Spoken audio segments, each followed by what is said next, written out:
Take a look at this. This appears to be a contractor painting over students.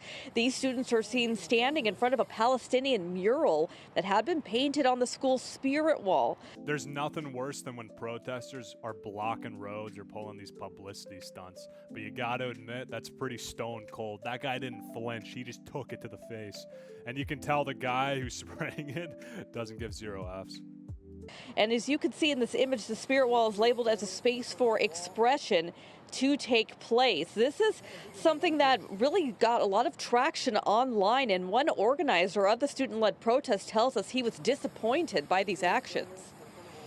Deeply disheartened and saddened that our administrators are willing to condone painting over a student to silence a message, to silence an identity, to silence expression. As far as I'm concerned, vandalism was committed, and the school hired this guy to clean it up.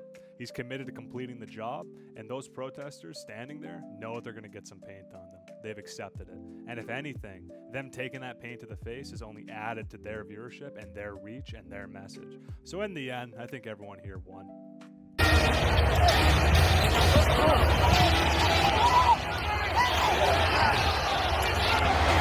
I try to keep that grip strong, because if I gotta choke one of these hate motherfuckers out. Climate protesters physically bested by a camera. It was a live taping of Sweden's version of Dancing with the Stars, and the protester couple, they come rushing the stage out from the back, toss some shit up, and then the boom operator lays the boom on the male protester. Boom! He just goes flying. Holy shit. That is amazing. He's holding the banner up in front of his face so we can't see it coming.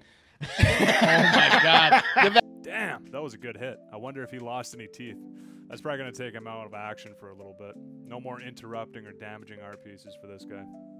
Germany are getting fed up with radical climate protests.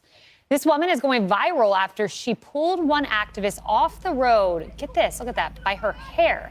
Ew. Those protesters are from a group known for sitting in the road to stop traffic, even gluing their hands to the road. Who would do that? They did.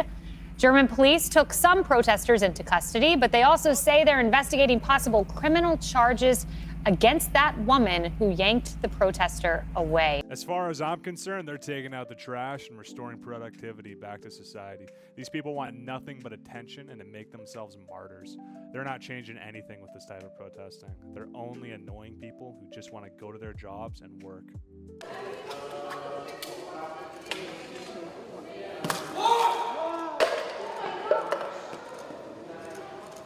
Security.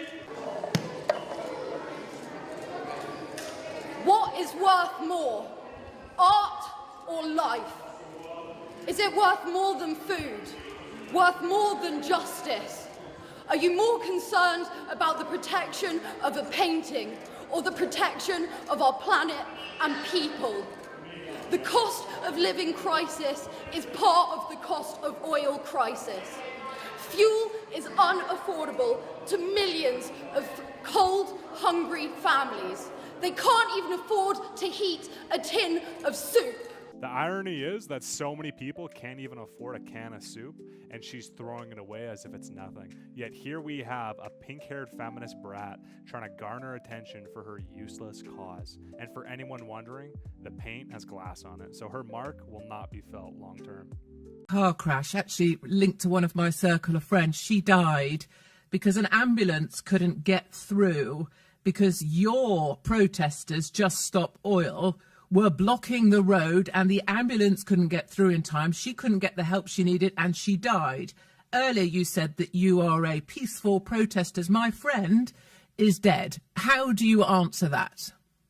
We have a blue light policy, which means whenever we have roadblocks, as soon as we hear sirens, we see the blue lights, people move out of the way. Even when people are gluing in the road, there's always one lane that is kept clear so that people can move out of the way. And we have never had any complaints from either ambulances, fire brigade or any other emergency services. The video footage exists and the lady can't complain now because she's dead. Let me ask you another question, Phoebe. Let me ask you, what bills do you currently pay? Who pays for your accommodation at university? My student loan. Have you ever paid any bills in your lifetime? No. So you don't know what it's like to be a homeowner and not to be able to afford your energy bills, and then see some stupid young people throwing soup over a painting in a gallery that has nothing to do with the fact they can't afford to pay their bills. You don't know what it's like to pay a bill, Phoebe, do you? No, but I have empathy for those people. I would rather that you and your friends stopped wreaking havoc in the City of London. I'd rather you stop throwing soup over paintings, stop putting orange paint on the windows of Harrods, stop sitting in roads so that my friend couldn't get the treatment that she needed. And I'd rather you went out, worked a bit. Maybe you could do some litter picking on a beach. Maybe you could do something that was practical and helpful. But I don't think being obtrusive and obstructive and lecturing ordinary people when you have no idea what it's like to try and work and make ends meet in the UK. You talk about millions of people. You talk about people who are in poverty. You have no idea what that's like because you live in the rarefied atmosphere of a university at some wokerati place, and you think what you're doing is changing the planet. I think what you're doing is pissing people off, and I think you could allocate your energies more effectively by going out and picking up litter on a beach. It's funny, she said they have this policy of moving out of the way for ambulances. But if you're gluing your hands to asphalt and chaining yourselves together, I think an ambulance is going to have a pretty tough time getting through that. Everything about this girl tells you what you need to know. Bright, flamboyant, pink hair, and an entitled attitude. She's not empathetic, she's an attention seeker. Yo! Yo. Yo, nice BMW. Thanks, man. Is that thing fast? It's pretty fast, yeah. How much horsepower are you pushing? Like 500.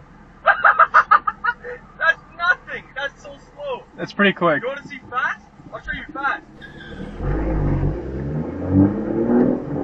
Ooh, so cool. I drive a big microwave. Shut the fuck up, dude. This is the definition of player hating. I know you guys are going to roast the hell out of me for this, but I actually like Teslas. I know. But hey, regardless of what you drive, I think we can all agree at the end of the day, when we're trash talking each other's preferred cars or what we drive, it's just banter. Have a good time with it. Take a big picture look at what's going on here. Over the next decade, 2 decades, it is expected that there will be $150 billion worth of oil and gas extracted off your coast. It's an extraordinary figure, but think of it in practical terms. That means, according to many experts, more than 2 billion tons of carbon emissions will come from your seabed, from those reserves, and be released into the atmosphere. I don't know if you as a head of state went to the COP in Dubai. Let me stop you right there. Do you know that Guyana has a forest forever that is the size of England and Scotland combined? A forest that stores 19.5 gigatons of carbon? A forest that we have kept alive? A forest that we have kept alive. Does that give you the right? Does that give you the right to release all of this carbon? Does that give you the right to lecture us on climate change? I am going to lecture you on climate change because we have kept this forest alive that stores 19.5 gigatons of carbon that you enjoy, that the world enjoy, that you don't pay us for, that you don't value, that you don't see a value in, that the people of Guyana has kept alive. Guess what? We have the lowest deforestation rate in the world. The guy brings up a good point. You have entitled Westerners coming to third world countries or less developed nations, lecturing them on policies and government procedures. Ironically, in this case, that country has a massive carbon sink that they maintain. It's a bit rich for people from more developed nations to come in and start preaching without understanding the local context and efforts already in place. Let me know what you guys think about protesters and advocates of climate change down in the comment section below.